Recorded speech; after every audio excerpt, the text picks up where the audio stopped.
Així es presenta el Habaguaba 2018, una competició de waterpolo adreçada a nens de 10 i 12 anys que es farà a Barcelona del 17 al 22 de juliol.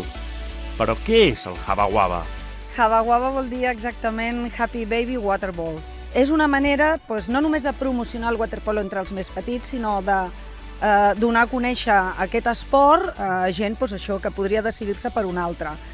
La disputa dels campionats d'Europa de waterpolo ha estat un dels grans motius perquè la Federació Espanyola i l'empresa Viupa hagin acceptat el repte d'agafar un festival que a Itàlia ja funciona des de fa 10 anys. Sincerament, creiem que la potència de la ciutat, la tradició de waterpolo que té no només Barcelona, sinó tot Catalunya, els campionats d'Europa, és que és un conjunt de situacions que es dona la setmana ideal per fer aquest torneig.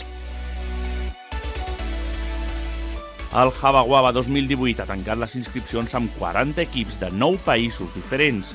A Barcelona vindran jugadors de tot Catalunya i Espanya, però també d'Itàlia, Egipte, Finlàndia o Hongria. Durant 6 dies per la piscina municipal de Montjuïc passaran més de 1.500 persones. Un repte que fa respecte, però que no espanta.